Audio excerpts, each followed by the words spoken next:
Assalamualaikum warahmatullahi wabarakatuh. Alhamdulillahi rabbil alamin. Wassalatu wassalamu ala sayyidina wa nabiyyina wa habibina Muhammadin wa ala alihi wa sahbihi ajma'in. Rabbi shrah li sadri wa yassir li amri wahlul 'uqdatam min lisani yafqahu qawli. Allahumma iftah alaina futuhal 'arifin warzuqna fahman nabiyyin wa ilhamal malaikatil muqarrabin. Ya hayyu ya qayyum ya rabb Musa wa Harun wa Nuh wa Ibrahim wa Muhammadin sallallahu alaihi wasallam. أكرمنا بجودة الحفظ والفهم وارزقنا الحكمة وثبات الذهن والعقل والحلم والعلم والنجاح في الدنيا والآخرة بحق سيدنا محمد صلى الله عليه وسلم يا رب العالمين. أما بعد.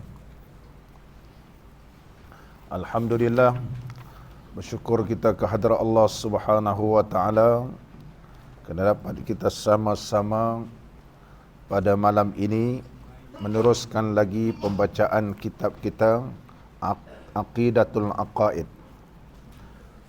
Tajuk yang kita nak bincangkan pada malam ini berkaitan tentang Syahadatul Rusul, iaitu kesaksian kerusulan para rasul alaihimus salatu wassalam. Pada malam ni kita sambung muka surat 13. Qala al-musannifu rahimahullahu ta'ala wa nafa'ana Allahu bi'ulumihi fid daraini amin. Ketahuilah bahawa sesungguhnya wajib di atas kita mengetahui dan mengiktikadkan bahawa Muhammad itu Rasulullah. Ayahnya adalah Abdullah Ibnu Abdul Muttalib Ibnu Hashim Ibnu Abdul Manaf. Baginda Rasulullah sallallahu alaihi wasallam di antara insan yang paling mulia. Diriwayatkan bahawa sesungguhnya Nabi Allah Adam alaihi salam telah melihat nama Nabi sallallahu alaihi wasallam tertulis di tiang arash. Dan daun-daun pokok dalam syurga juga ada tertulis kalimah Muhammad. Wa baina a'yunil malaikah, di antara mata-mata para malaikat pun ada tertulis Muhammad. Wa ala nuhuri huril ain, dan begitu juga pada bidadari dalam syurga. Ini kelebihan baginda Rasulullah sallallahu alaihi wasallam. Telah diriwayatkan daripada Ibnu Asakir melalui jalan Hasan dan daripada Sulaiman katanya, kata Sayyidina Umar Ibnu Khattab radhiyallahu an kepada Ka'bil Ahbar. Jadi Sayyidina Umar radhiyallahu an tanya kepada Ka'ab al-Ahbar, seorang ulama ahli kitab yang telah memeluk Islam, yang mengetahui banyak kitab-kitab sebelum ini, sama ada Taurat, Zabur, Injil, semua dia hafal. Dia tanya, akhbirna an fadaili Rasulillah sallallahu alaihi wasallam qabla maulidihi. Tolong beritahu kepada kami tentang kelebihan Nabi sallallahu alaihi wasallam sebelum ia dilahirkan. Qala na'am ya amiral mu'minin. Kalau itulah soalannya, saya akan jawab. Dia kata, wahai amiral mu'minin, qara'tu fima qara'tu inna Ibrahima al-Khalil wajada hajran maktuban alaihi arba'ata asturin. Aku telah membaca kitab-kitab sebelum ini dan aku telah mendapati bahawa Nabi Allah Ibrahim alaihi salam pernah menjumpai satu batu tertulis ke atasnya empat barisan. Yang pertama, anallah la ilaha illa ana fa'buduni. Yang pertama, Tulisan yang pertama, Anallah, akulah Allah. La ilaha illa ana, tiada Tuhan melainkan aku. Fa'buduni, sembahlah aku. Kemudian sutur yang kedua, barisan yang kedua, Inni anallah, la ilaha illa ana. Sesungguhnya aku adalah Allah dan tidak ada Tuhan melainkan aku. Muhammadun rasuli, Muhammad itu rasulku. Tuba liman bihi amana wattaba'ahu, berjayalah bagi orang yang beriman dengannya dan mengikut akan dia. Itu yang kedua. Ni Ka'ab Ibn Ahbar beritahu kepada Sayyidina Umar radhiyallahu anhu. Yang ketiga, Inni anallah la ilaha ana manittasama bi naja. Yang ketiga, sesungguhnya akulah Allah, la ilaha illa ana, tidak ada Tuhan melainkan aku. Mani'tasama, barang siapa yang berpegang dengan aku, berpaut dengan aku. Wa'tasimu bihablillah, berpegang dengan aku ni, naja, nescaya ia selamat dunia akhirat. Yang keempat, Inni anallah, akulah Allah. La ilaha illa ana, tiada Tuhan melainkan aku. Al-haramu li, tanah haram ini adalah bagiku. Wal ka'batu baiti, Kaabah itu rumahku. Man dakhala baiti amina azabi, barang siapa yang masuk ke rumahku, saya aman daripada azabku.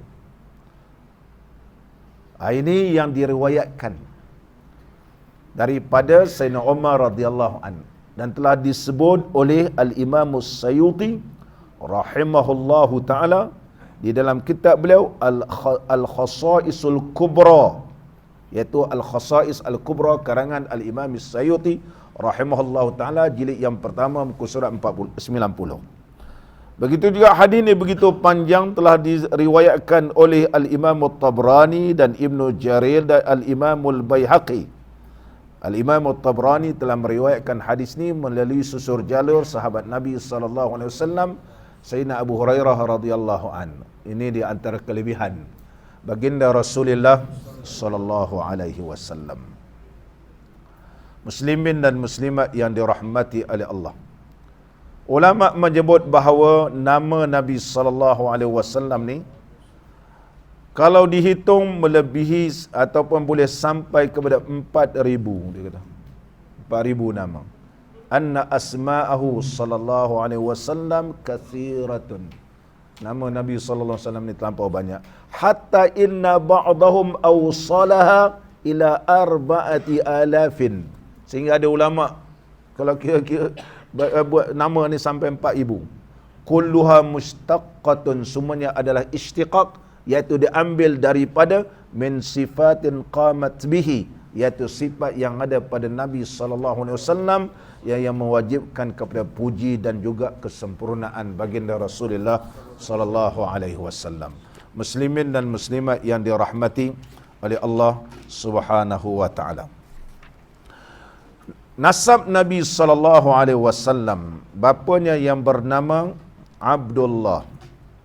Adalah Abdullah ini lelaki yang paling cantik, paling handsome lah, paling cantik. Dan ianya digelar sebagai ahadu zabihataini, salah seorang yang daripada dua orang yang disembelih, ataupun ibnu zabihataini, anak dua orang yang disembelih.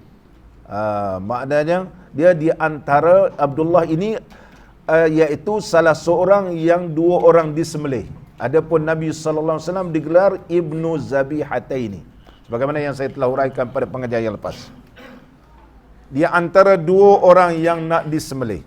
Yang pertama Nabi Allah Ismail alaihi salam, dan susur jalur keturunan Nabi sallallahu alaihi wasallam sampai kepada Nabi Allah Ismail, sehingga Allah berfirman wa fadainahu bizibhin azim, dan telah kami tebuskan akannya Nabi sallallahu alaihi wasallam dengan sembelihan yang agung, iaitu kibas yang datang daripada syurga. Di antara juga yang disembelih iaitu bapa Nabi sallallahu alaihi wasallam Abdullah. Abdullah. Kisahnya begini. Sesungguhnya Abdul Muttalib telah bernazar. Nazarnya la in jaa lahu 'ashratu auladin saru lahu awanan la yazbahanna ahadahum. Apabila anaknya cukup 10 orang dan jadi penolong bagi dia, dan salah seorang nak disembelihnya. Dia dah bernazar begitu. Cukup 10, seorang nak disembelihnya untuk menghafizkan diri kepada Allah. Falamma takamalu 'ashran. Bila cukup anaknya 10, iaitu Abdullah. Nama lailatan indal Ka'bati, tidur dekat Kaabah. Kemudian ya ianya terlupa nazar tadi. Sebelum ni dia menazar, cukup 10 dia nak sembelih seorang di kalangan anak dia. Bila dia tidur dekat Kaabah, maka terlihat dalam mimpinya dan ada suara berkata, ya Abdullah, aufi binazarika, tunaikan nazar kamu. Dia pun terjaga dalam keadaan takut, dan telah memerintahkan supaya menyembelih seekor kibas. Dia pun sembelih seekor kibas. Dia ganti yang anak dia nak sembelih tadi. Dia bagi makan pada fuqara, orang miskin. Malam nanti mimpi lagi, dia pun korban lebih pada itu pula, besar sikit daripada itu. Faqarraba sauran, dia sembelihkan lembu jantan, seekor lembu jantan. Besok mimpi lagi, dia sembelih lebih besar lagi. Faqarraba jamalan, dia sembelih seekor unta. Malam besok mimpi lagi, sehingga dalam mimpi tersebut berkata, ahadu auladika alladhi nazartahu, bukan itu yang dikehendaki, tapi anak yang kau telah nazarkan.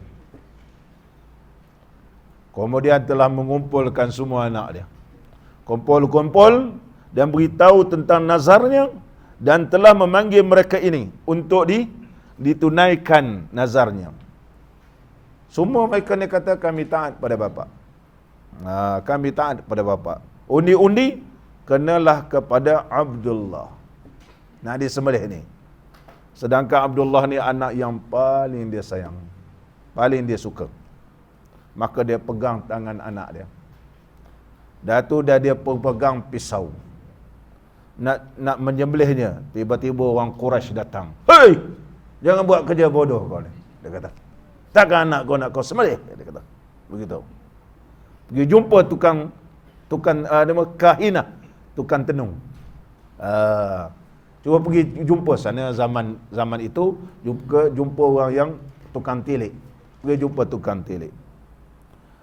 Maka jumpa tukang tilik, dia pun ceritakan satu persatu yang ia telah bernazar dan bermimpi. Kemudian dia tanya, berapa diat yang kamu nak bayarkan, nak ganti anak kamu? Dia kata 10 daripada unta. 10. Jadi kahinah ni, perempuan ni, tukang tilik, dia kata kalau kena tang anak kamu undi 10. 10. Jadi dia pun undi kena lagi ke anak dia. Takkan dia sembelih, dia 10 orang anak, maka undi jadi 10. Undi lagi jadi 10. Undi lagi jadi 10. Cukup 10 orang kena kepada Abdullah. Kena kepada Abdullah. Maka sehingga sampai kepada 100 ekor unta. 100 ekor unta. Maka semua orang yang hadir kata, qad radiya rabbuka ya Abdullah, ya Abdul Muttalib, Allah telah redha kamu, sembelihkanlah 100 ekor unta. Maka disembelihkan seekor unta. Kerana itulah dinamakan bapa Nabi sallallahu alaihi wasallam ahadu zabihaini. Ahadu zabihain. Salah seorang Nabi Allah Ismail alaihissalam, kemudian Abdullah. Jadi digelarkan baginda Rasulullah sallallahu alaihi wasallam ibnu Zabihaini, anak dua orang yang disembelih. Semua ini adalah taqarruban, kerana taqarrub menghampirkan diri kepada Allah Subhanahu wa taala. Abdul Muttalib. Nama Abdul Muttalib ialah Amir. Amir. Ataupun dalam berzanji disebut Syaibatul Hamdi. Wa ba'du fa aqulu huwa sayyiduna Muhammad bin Abdullah bin Abdul Muttalib. Kalau kita baca wa ba'du fa aqul wa sallallahu alaihi wasallam, ini di antaranya yang disebut ialah Ibnul Abdul Muttalib. Abdul Muttalib nama ataupun gelarannya Syaibatul Hamdi. Syaibatul Hamdi. Sebab apa nama dia Syaibatul Hamdi? Abang hafal berzanji wa ba'du fa'aqul tu. Syaibatul Hamdi. Syaibatul Hamdi kerana di kepalanya ada sehelai rambut putih. Mana ada uban. Sesungguhnya ketika ia dilahirkan, Abdul Muttalib ini, di kepalanya ada sehelai rambut sudah putih. Ada sehelai. Oleh sebab itu, sedangkan ia belum sampai umur baligh,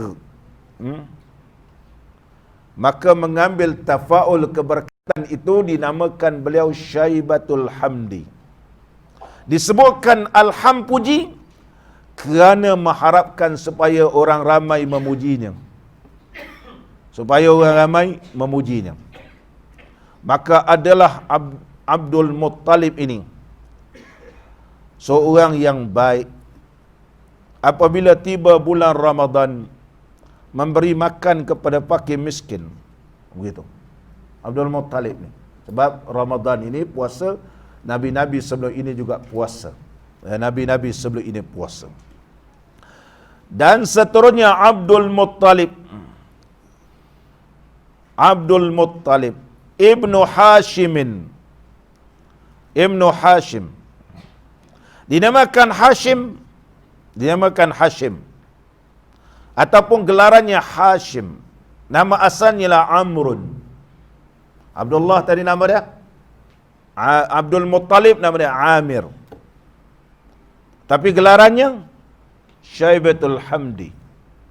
Ibnu Hashim namanya ialah Amrun. Gelarannya Hashim. Sebab apa nama dia gelaran Hashim? Yakhshumus sarid liqaumihi minal jadbi.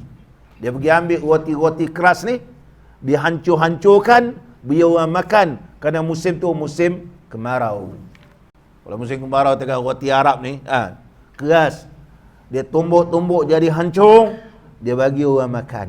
Maka oleh sebab itulah Hashim. Gelaran Hashim. Dan sentiasalah makanan ini, makanan yang dihidangkan ini, sentiasa ada. Sama ada fis sarra wa dharra, waktu senang ke waktu susah, sentiasa ada hidangan tersebut. Allah muliakan Hashim tadi. Adalah nur Nabi Muhammad sallallahu alaihi wasallam, yatawaqqadu syi'a'uhu fi wajhihi, terpancar di wajah Hashim. Sehingga pendeta kalau nampak menciumkan tangannya.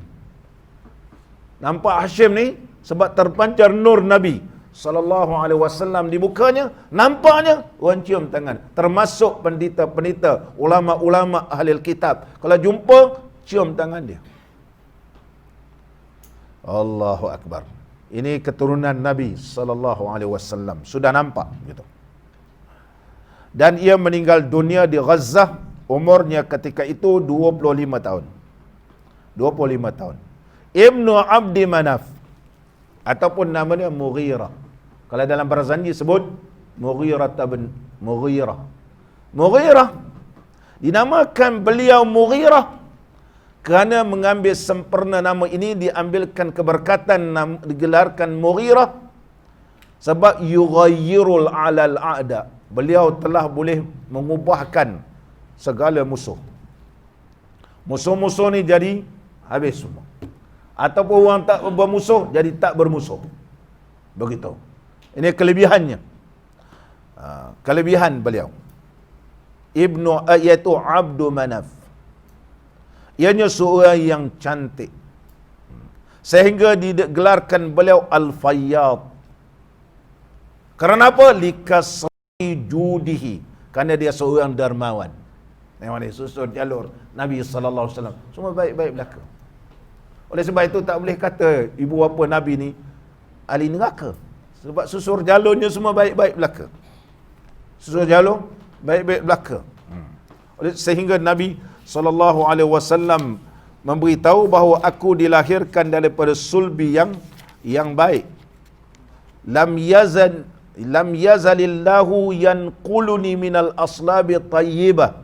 Senantiasalah Allah telah memindahkan aku daripada sulbi yang baik ilal arhami tahirah, sehingga ke rahim yang suci, musaffa, bersih, muhazzaban, terdidik, la tatasya'abu syu'ban illa kuntu fi khairihima, melainkan aku ini adalah yang terbaik.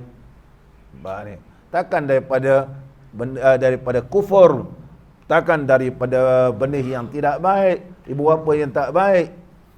Oleh sebab itu tidak disebut dalam hadis tu lelaki yang bertanya ataupun seorang perempuan tanya di mana bapa aku. Satu riwayat lelaki tak tahu siapa nama lelaki tu. Oleh sebab itu hadis ini disebut oleh Syekh Ibn Hajar ada tanda soal. Di mana bapa aku? Ja'a rajulun bertanya. Satu riwayat ja'at imra'atun. Itu pun syak dari sudut rawi. Kata seorang lelaki, seorang ni kata riwayat seorang perempuan. Aina abi, di mana bapakku? Inna abi wa abaki. Satu riwayat inna abi wa abaka finnar. Siapa lelaki ni? Siapa perempuan ni tak tahu. Bila riwayat tak tahu, mana dia mauhum, benda yang tidak diyakini. Tak boleh pakai. Syekh Ibn Hajar kata walaupun sanadnya sahih, tetapi matanya bercanggah ayat Quran. Tidak semestinya sanad yang sahih hadis itu sahih. Tidak semestinya sanad yang sahih hadis itu sahih. Ini Syekh Ibn Hajar, seorang ulama hadis yang terkenal. Dia kata hadis itu bertentangan ayat Quran. Wa ma kunna mu'azzibina hatta nab'asa rasula. Sesungguhnya kami tidak akan menyeksa kepada hamba-Ku melainkan setelah diutuskan rasul. Ibu bapa Nabi SAW hidup tidak ada rasul ketika itu. Dia nak kira beriman dengan siapa? Nak beriman dengan Rasulullah? Rasulullah belum lagi diutuskan menjadi rasul. Macam mana pula boleh kata masuk neraka? Kafir macam mana pula? Dan kalimah abun ini merujuk kepada datuk pun boleh, merujuk kepada pakcik pun boleh, pak saudara pun boleh. Tapi walid itu bapa, betul-betul bapa. Oleh sebab itu ulama tak berani. Termasuk Syekh Ibn Hajar. Termasuk Ibn Hajar. Hanya Syekh Ibn Taimiyah yang berani jawab depan Allah lah. Takkan Ibn Taimiyah seorang kita nak pergi ikut. Jangan jadi ta'assub dengan Ibn Taimiyah. Anak-anak kita belajar Saudi ta'assub. Ta'assub. Salih Utsaimin ta'assub dengan dia. Dia pun manusia. Tapi Syekh Muhammad Mukhtar Shinqiti, pengarang kitab yang terkenal iaitu Tafsir Adwa'ul Bayan. Ketika mana berkumpul ulama-ulama Saudi bertanya kepada beliau. Mula-mula beliau datang dari Mauritania sehingga ke Sudan, kemudian beliau seorang yang alim dibenarkan mengajar. Seorang alim. Tanya, betul-betul ulama Saudi tanya kepada beliau. Beliau menjawab bahawa hadis itu bertentangan dengan Quran. Wal hadisu amun wal Quranu khassun. Maka hadis itu umum sebab kalimah abun boleh jadi datuk, boleh jadi pak saudara. Tapi Al-Quran khas, tidak akan kami seksakan melainkan telah kami utuskan Rasul. Maka hadis itu tak boleh merujuk kepada mak bapak Nabi masuk neraka. Syekh Muhammad Aminus Shinqiti, seorang ulama yang alim dalam ilmu tafsir. Bukan setakat alim ilmu tafsir, semua ilmu dia alim. Syekh Aminus Shinqiti mengajar di Masjid Nabawi, mengarang kitab tafsir Adwa'ul Bayan. Anak murid beliau Syekh Atiyah, seorang ulama daripada Mesir, berhijrah ke Madinah semata-mata nak mengaji dengan Aminus Shinqiti. Aminus Shinqiti. mengaji di Madinah. Dan dia dilantik menjadi ketua hakim syar'i di Madinatul Munawwarah. Gantikan tok guru dia, Syekh Muhammad Amin Syinqiti rahimahullah taala. Cucu beliau ada sampai sekarang, Syekh Muhammad Mukhtar Amin Syinqiti hafizahullah taala. Sehingga beliau ni daripada Jeddah berjalan sampai ke naik kereta sampai ke Madinah. Satu hari di Madinah ni pelajar ni ada kena rasuk jin, mashur, kena sihir kan. Bila orang kata Syekh Muhammad Mukhtar Syinqiti datang, dia kata jangan sebut Syekh Muhammad Mukhtar Syinqiti. Aku nampak dia datang daripada Jeddah naik kereta, malaikat ikut dia. Kau jangan panggil aku, panggil dia. Kalau panggil aku lari, jin tu kata. Gitu. Syekh Muhammad Mukhtar Aminun Syinqiti masih hidup beliau, muda lagi. Seorang yang warak. Seorang yang warak, hafal semua kitab. Hafal semua kitab. Beliau mengajar hari Jumaat di Masjid Nabawi. Muhammad Mukhtar Syinqiti. Keturunan beliau ialah Aminun Syinqiti, pengarang kitab Adwaul Bayan. Syekh Aminun Syinqiti kata mak bapak Nabi tak masuk neraka. Yang sekarang ni lupa. Berani kata. Hasya lillah wal iyadza billah. Sebab Nabi SAW keturunannya adalah keturunan yang mulia. Sama balik kita. Seterusnya lagi, Abdul Manaf. Abdul Manaf. Ataupun gelarannya Mughirah. Asal nama Abdul Manaf ini ialah Abdu Manat. Mak dia ketika mana dia kecil, jadikan dia khadam kepada berhala yang bernama Manat. Asalnya. Kemudian bapa dia bermimpi menunjukkan bahawa akan lahir daripada keturunan ini yang mulia. Tukarkan daripada Manat kepada Manaf. Faqila lahu Abdul Manat fara'a abuhu dalail syaraf. Bapa dia bermimpi menunjukkan anak ni akan lahir keturunan yang baik. Begitu. Maka tukarkan Manat jadi Manaf. Abdu Manaf memberi maksud Manaf ini irtafa'a, tinggi. Abdu Manaf mana hamba yang tinggi kedudukannya. Asalnya Abdu Manat. Tamarbutah Manat. Jadi Abdul Manaf. Nampak ni? Kisah asal kita baca Abdul Manaf. Meninggal dunia. Kemudian dah tak pergilah ke berhala sebab nama dia ialah mulia dan ini keturunan mulia. Tukarlah jadi Abdul Manaf. Abdul Manaf. Dan meninggal dunia di Gaza. Dan adalah ini keturunan Sayyidina Uthman radhiyallahu an bertembung dengan Nabi sallallahu alaihi wasallam dengan datuk yang ketiga ini iaitu Abdul Manaf. Sayyidina Uthman susul jalur Sayyidina Uthman dengan Nabi sallallahu alaihi wasallam bertembung dengan Abdul Manaf. Imam Syafi'i 9. Susur jalurnya 9 bertembung dengan Abdul Manaf. Pada Nabi sallallahu alaihi wasallam sampai Abdul Manaf, begitu juga Al-Imam Syafi'i. Imam Syafi'i, Ibnu Qusay nama beliau ialah Zaid ataupun disebut Yazid. Masyhur dengan Qusay memberi maksud Ba'uda iaitu makna jauh. Beliau itu jauh daripada ahli keluarganya. Maknya Fatimah yang telah membawanya jauh. Jauh ini jauh daripada kabilah Quraisy. Oleh sebab itu nama dia Qusay. Satu pandangan. Ada yang menyatakan sebab apa nama dia Ibnu Qusay kerana dia telah mengumpulkan kaumnya pada hari Urubah, itu hari Jumaat. Di antara hamba Allah yang mengumpulkan orang pada hari Jumaat, Ibnu Qusay. Dan beliau telah memberikan tazkirah pada hari Jumaat dan menyuruhkan mereka memuliakan haram, itu tanah haram, dan memberi tahu kepada mereka di tanah haram ni akan diutuskan seorang nabi. Siapa dia? Ibnu Qusay. Bila dia nak meninggal dunia, hampir-hampir nak meninggal dunia, telah mengumpulkan anaknya dan berkata, ijtanibul khamrata fa innaha tuslihul abdan wa tufsidul azhan. Dia kumpul anak-anak dia, korang semua jangan minum arak, kata Ibnu Qusay. Memang boleh sihat badan, tapi merosakkan otak, merosakkan akal kamu. Ni maknanya tengok keturunan Nabi sallallahu alaihi wasallam, arak pun tak minum.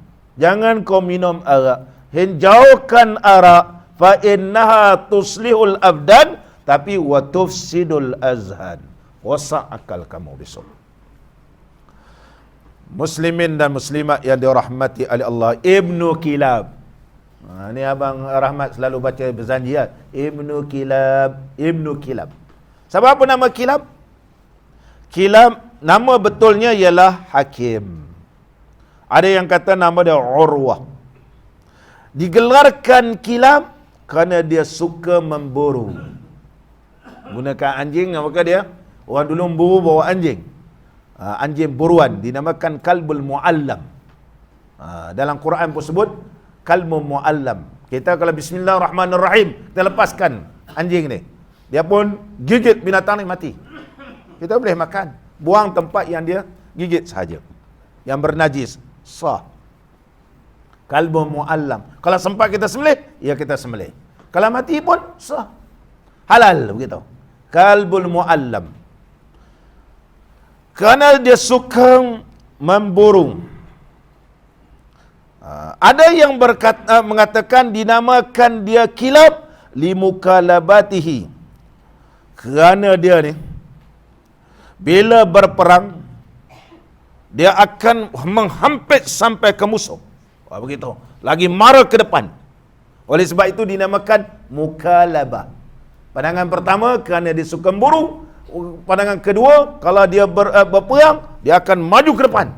Lagi dihampitnya begitu. Depan secara face to face, begitulah. Mana berhadapan. Ibnu Marrah. Ibnu bidammil min. Ibnu Murrata. Dibacakan dhammah min, Ibnu Murrah. Ra dibacakan berbaris fathah. Sebab apa nama dia Murrah? Ibnu Murrata. Mengambil keberkatan. Kenapa? Musuh akan jadi kalah bila berdepan dengan dia. Murran alal ada. Musuh ni kalau nampak dia, jadi pahit terus. Allah bila kita. Ibnu Murrah kalau ada. Ataupun gelar, dia kata habis kita. Disebabkan nama dia begitu, sebabkan dia boleh mengalahkan musuh. Keturunan Nabi SAW hebat-hebat belaka. Oleh sebab itu layak jadi pemimpin. Susur jalur dia semua hebat. Sebab apa? Bisa bi ghalabati alaihim wa qahrihi alahum. Dia boleh mengalahkan musuh dan mengatasi segala musuh ni. Nama dia Ibnu Murrata. Ibnu Ka'bin. Ibnu Ka'bin. Ini kalau nak urai sampai ini panjang nama. Ini baca tiap-tiap kita baca berazanji sebut nama ni kena faham. Keturunan Nabi sallallahu alaihi wasallam. Ibnu Ka'bin. Sebab apa nama dia Ka'b? Dinamakan Ka'b bi annahu ya'lu wa yartafi'u. Kerana ianya tinggi dan sentiasa teratas. Lianna kulla syai'in ala wartafat. Tiap sesuatu dengan dia ni akan naik mulia jadi. Sehingga dinamakan gelarkan beliau Ka'ab kerana sentiasa memberikan tazkirah, mengingatkan kepada kaumnya dan mengajar anaknya supaya mereka ini mengikut dan beriman dengannya. Allahu Akbar. Ini Ibnu Ka'ab, iaitu mengikut kitab-kitab yang terdahulu. Mengikut kitab-kitab terdahulu. Ibnu Lu'ay, dinamakan beliau Lu'ay kerana beliau seorang yang tenang dalam semua urusan, tidak tergopoh-gapah. Kalimah Lu'ay ini memberi maksud ta'annin fil umur. Oleh sebab itu Nabi SAW bersabda, al-ajalatu minasyaitan wa ta'anni minal iman. Tergesa-gesa itu daripada syaitan, bertenang-tenang itu daripada iman. Tapi ada benda yang perlu disegerakan, seperti jenazah orang meninggal dunia perlu disegerakan. Ini jangan tergesa-gesa. Di antara keturunan Nabi SAW yang sentiasa berhati-hati tenang, namanya Ibnu Lu'ay. Ini Ibnu Ghalib. Sebab apa nama Ibnu Ghalib? Sebab dia boleh mengalahkan musuhnya. Sayasir ghaliban ala a'da'i. Dia akan mengalahkan musuh. Ibnu Fihrin. Sebab apa nama Fihr? Iaitu asal nama bagi batu yang panjang yang telah memenuhi di atas. Sebab apa nama dia Fihr? Dinamakan Fihr kerana orang Quraisy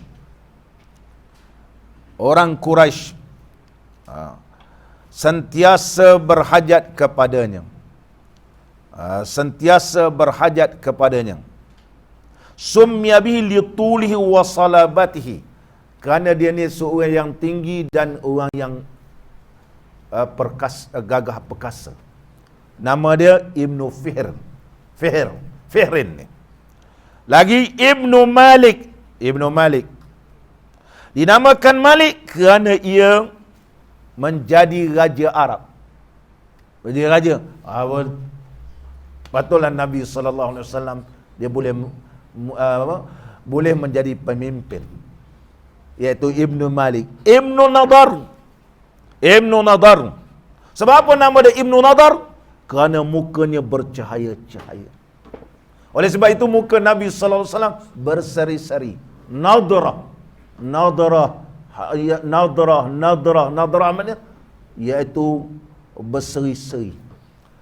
Di antaranya itu keturunan Nabi SAW Ibnu Nadar. Luqiba bin Nadar li nadarati wajhihi. Digelarkan Nadar kerana berseri-seri mukanya, disebab kecantikan dan cantiknya. Dan Ibnu Kinanah. Dinamakan Kinanah kerana ia sentiasa menjaga rahsia. Oleh sebab itu dalam Islam rahsia perlu disimpan. Jangan di antara yang paling masyhur iaitu Ibnu Kinanah. Ini di antara keturunan baginda Rasulullah sallallahu alaihi wasallam. Saya baca setakat itulah, kalau baca sampai naik atas panjang, sampai sebulan tak habis. Sekurang-kurang sampai Ibnu Kinanah kita sudah faham dan tahu nama-nama ini. Menjadi hairanlah kenapa Nabi sallallahu alaihi wasallam Allah Subhanahu wa taala tunjukkan kepada kita bahawa Nabi sallallahu alaihi wasallam insan yang paling mulia. Qala al-musannif rahimahullah taala. Dan bondanya Aminah. Aminah ni adalah semula-mula perempuan daripada Bani Quraisy. Daripada orang Quraisy. Dari sudut nasabnya. Iaitu Sayyidah Aminah. Sayyidah Aminah.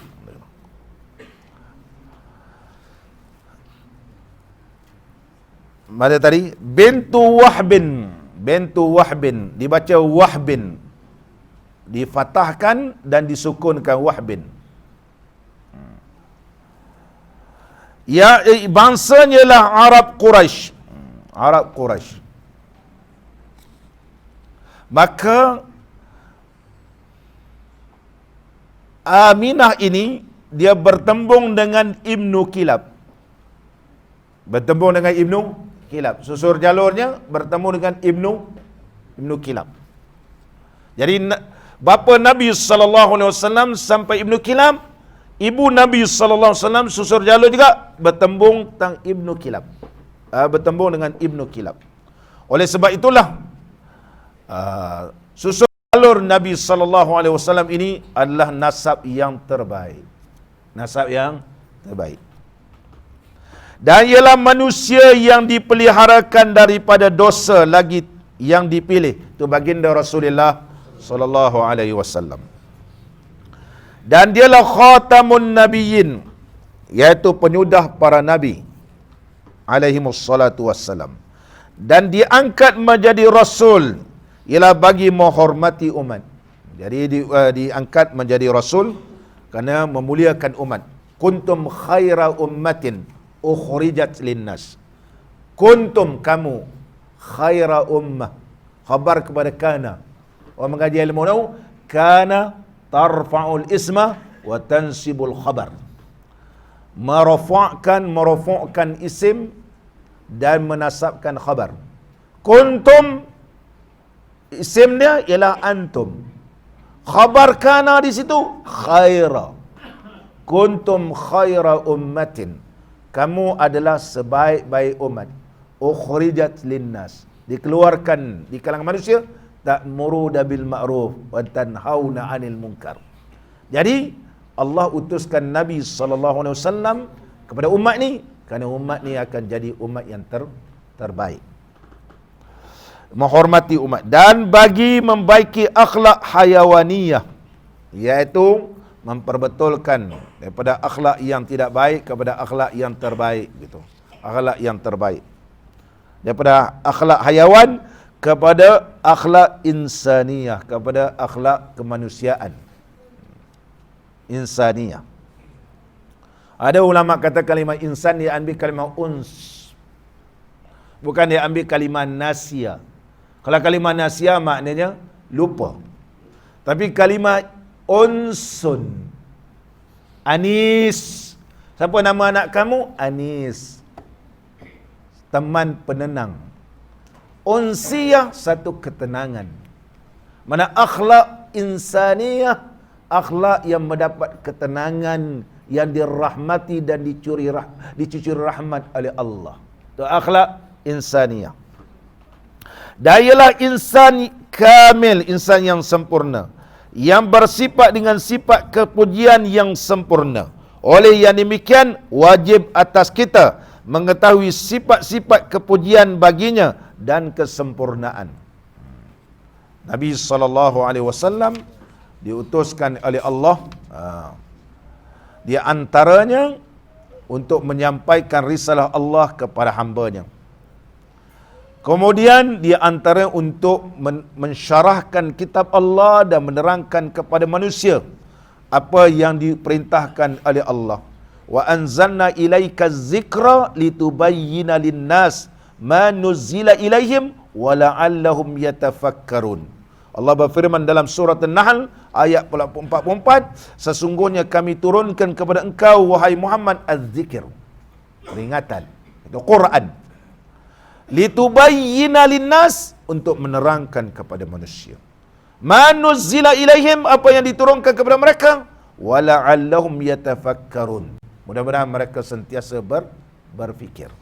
Di antara peranan Nabi SAW iaitu mentarbiahkan mereka dengan tarbiyah yang tertinggi, akhlak yang terpuji. Sebagaimana Allah Subhanahu wa taala berfirman dalam suratul Jumu'ah, "Huwallazi ba'atsa fil ummiyina rasulan minhum." Di kalangan orang yang buta huruf, tak tahu baca menulis, seorang rasul, itu Nabi sallallahu alaihi wasallam. Yatlu alaihim ayatihi, membacakan ayat-ayat Allah kepada mereka. Wa yuzakkihim, membersihkan akidah mereka.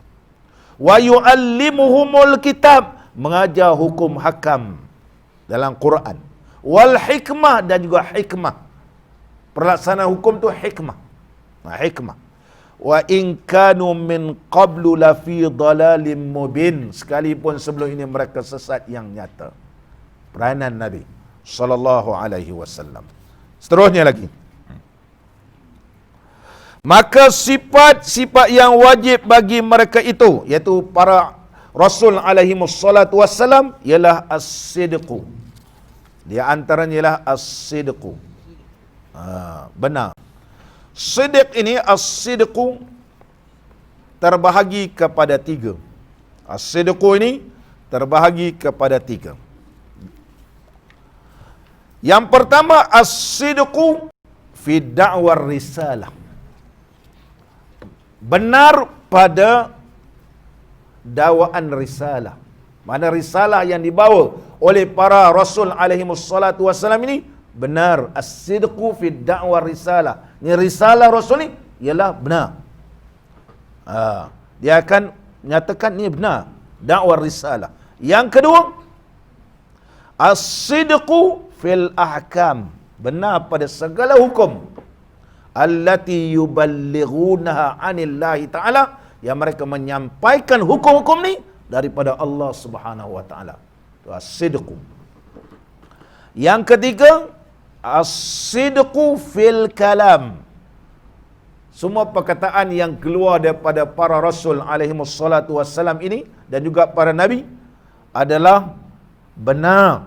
Bi umurid dunia, sama ada berkaitan dengan urusan dunia. Walaupun dia kata si Zaid duduk, si Umar makan, apa? Semua betul.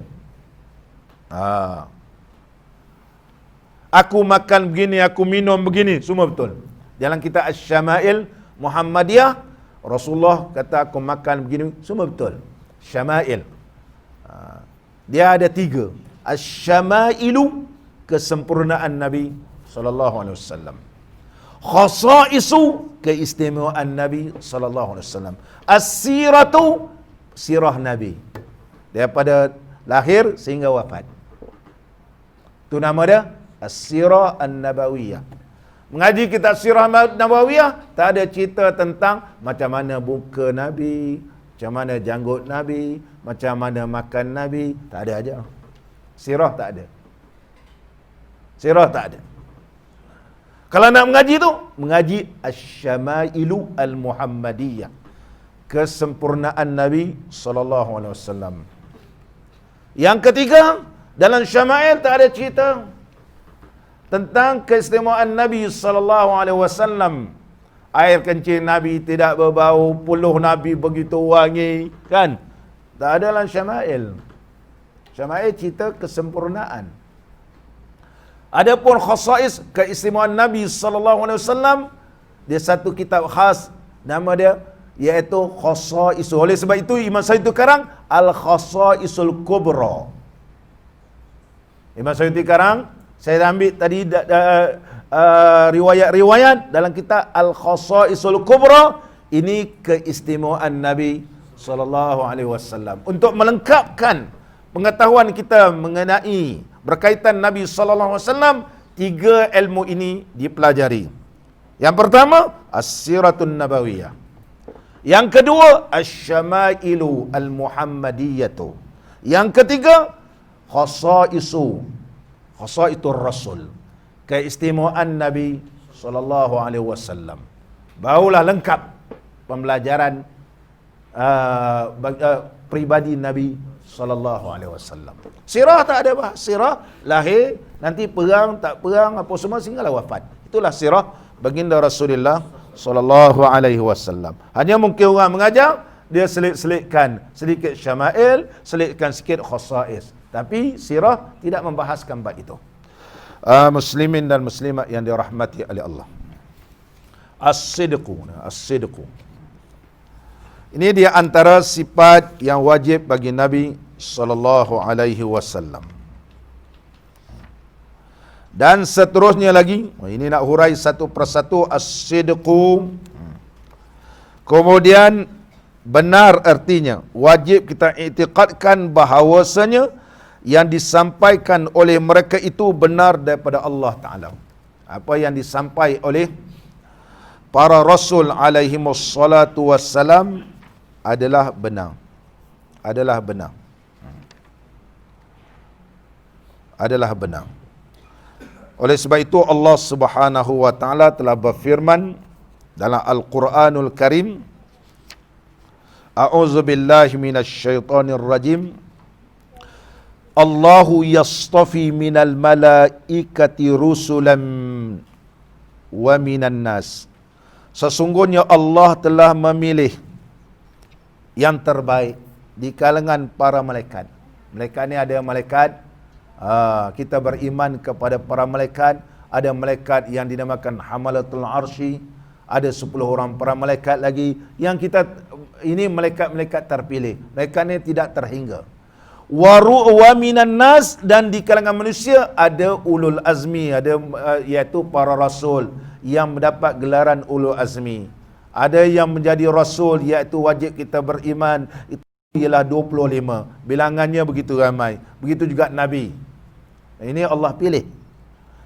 Bila Allah pilih ini bermakna bahawa para rasul alaihimussalatu wassalam ni, sebab Allah pilih, dia adalah orang yang benar. Innallaha sami'un basir. Sungguh Allah Maha mendengar dan Maha melihat, dalam suratul Haji ayat 75. Ayat 75. Muslimin dan muslimat yang dirahmati oleh Allah Subhanahu wa taala. As-sidqu.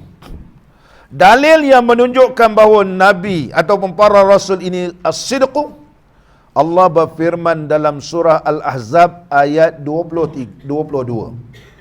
Wa sadaqallahu wa rasuluhu.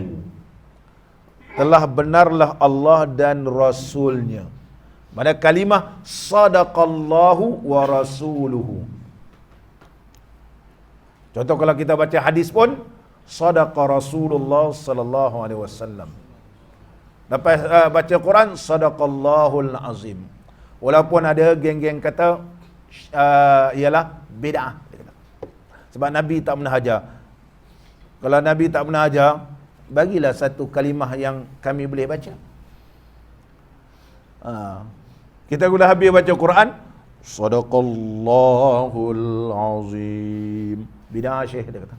Sebab tak adalah hadis lepas baca Quran baca sadaqallah. Sampai disebut dalam kita al-mubtadi'ah. Dah tu nak baca apa? Dia orang tukar apa? Taqabbalallahu minkum. Kita tanya, mana dalil yang kata bila dah habis baca Quran taqabbalallahu minkum? Entah apa bid'ah sama. Bid'ah pula. Geng-geng salafi ni, geng-geng salafi dia tak baca sadaqallah. Habis baca Quran, taqabbalallahu minkum. Taqabbalallahu minkum. Saya pun duduk Saudi, terpaksa berpura-pura lah. Dia suruh saya baca Quran pembukaan, saya pun malah nak sadaqallahu nazim, nanti dia kata bid'ah. Saya pun taqabbalallahu minkum. Taqabbalallahu minkum. Mudah-mudahan kalian semua juga diterima oleh Allah. Allahu akbar. Sadaqallah, sadaqa rasuluh sallallahu alaihi wasallam. Maka ulama mengambil firman Allah dalam suratul Ahzab ayat 22, wa sadaqallahu wa rasuluhu. Benarlah Allah dan rasulnya. Mana ini menunjukkan bahawa nabi ini yang diutuskan oleh Allah ataupun para rasul alaihi wassalatu wassalam, mereka ini bersifat as-sidqu. As-sidqu.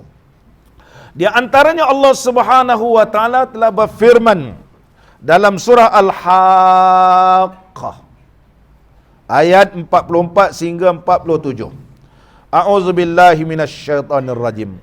Walau taqawwala alaina ba'dal aqawil. Jika sekiranya dia itu, iaitu Muhammad sallallahu alaihi wasallam, mengada-ngadakan sebahagian perkataan atas nama kami, kata Allah. Kalau Nabi Muhammad ni mengada-ngadakan perkataan dan dinisbahkan kepada kami, kata Allah.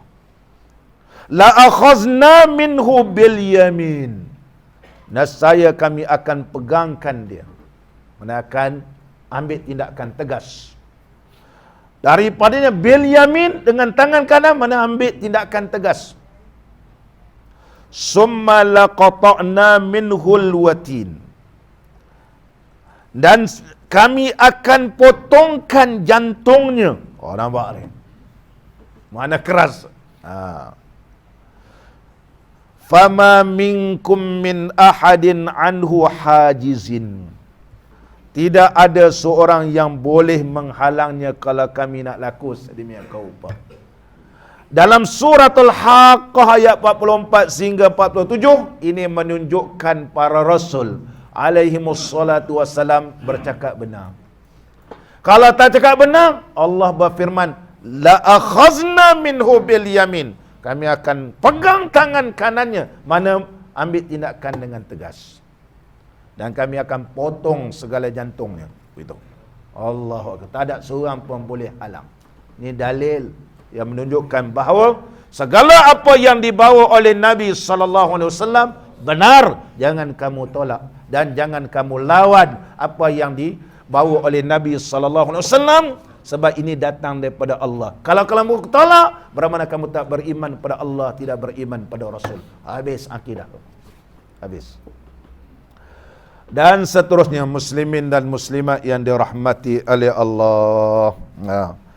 Dan yang kedua, dan seterusnya al-amanah ni kita sambungkan datang, mudah-mudahan pertemuan kita diberkati dan diradai oleh Allah Subhanahu wa taala. La ilaha illallah, la ilaha illallah, la ilaha illallah, Muhammadur Rasulullah. Rabbana al-tuhbina wajma'an syamlana bihabibillana فعليه السلام. لا إله إلا الله، لا إله إلا الله، لا إله إلا الله، محمد رسول الله. ربنا ربنا أنت راحمنا وشافعنا حين يوم الندم. لا إله إلا الله،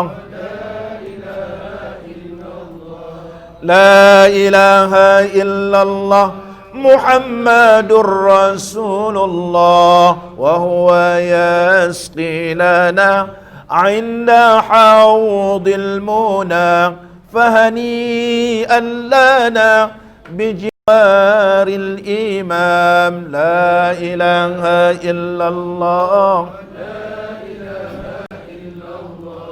لا إله إلا الله، محمد رسول الله. في النداء جاءنا به يا سعدنا، فأجاب لنا أمتي يا سلام. لا إله إلا الله، لا إله إلا الله، محمد رسول الله. قد صفى وقتنا ورغد عيشنا، به يا بختنا ووفانا المرام. لا إله إلا الله، لا إله إلا الله، لا إله إلا الله، محمد رسول الله. من أراد بنا وبمجمعنا،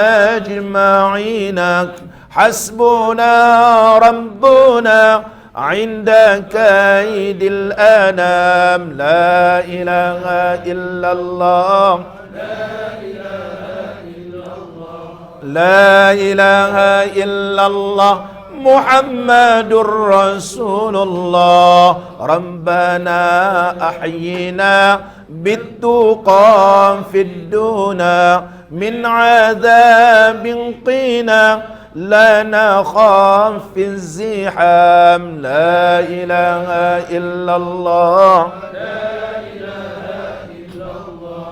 لا إله إلا الله محمد رسول الله ربنا اغفر لنا ولآبائنا الحقا بيننا في مقر السلام لا إله إلا الله لا إله إلا الله محمد رسول الله ربنا اغفر لنا ولآبائنا الحقا بيننا في مقر السلام لا إله إلا الله لا إله إلا الله محمد رسول الله ربنا اغفر لنا ولآبائنا الحقا بيننا في مقر السلام لا إله إلا الله لا إله إلا الله محمد رسول الله ربنا اغفر لنا ومشايخنا ولإخواننا المسلمين يا سلام لا إله إلا الله لا إله إلا الله لا إله إلا الله محمد رسول الله واحفظا ديننا من عيون احمينا واختما بالتقى عند حسن الختام لا إله إلا الله لا إله إلا الله محمد رسول الله والصلاة على من سما وعلى زار رب العلا حاز أعلى المقام بسم الله الرحمن الرحيم الحمد لله رب العالمين حمدا يوافي نعمه ويكافئ مزيده يا ربنا لك الحمد كما ينبغي لجلال وجهك الكريم وعظيم سلطانك اللهم صل على سيدنا محمد صلاة ننال بسرها حفظ القرآن والعمل به وارزقنا منهم علما منيرا وسلم تسليما كثيرا برحمتك يا أرحم الراحمين اللهم اغفر لنا ذنوبنا ولوالدينا وارحمهم كما ربونا صغارا ولجميع المؤمنين والمؤمنات والمسلمين والمسلمات الأحياء منهم والأموات برحمتك يا أرحم الراحمين اللهم حببنا في صلاة الجماعة وذكرنا بالموت كل ساعة واخشرنا مع النبي المصطفى صاحب الشفاعة اللهم اجعل اجتماعنا بالرحمة وافتراقنا بالمغفرة وخاتمتنا بالسعادة وألهمنا الرشد والحكمة ربنا آتنا في الدنيا حسنة وفي الآخرة حسنة وقنا عذاب النار وصلى الله على سيدنا محمد وعلى آله وصحبه وبارك وسلم والحمد لله رب العالمين أقم الصلاة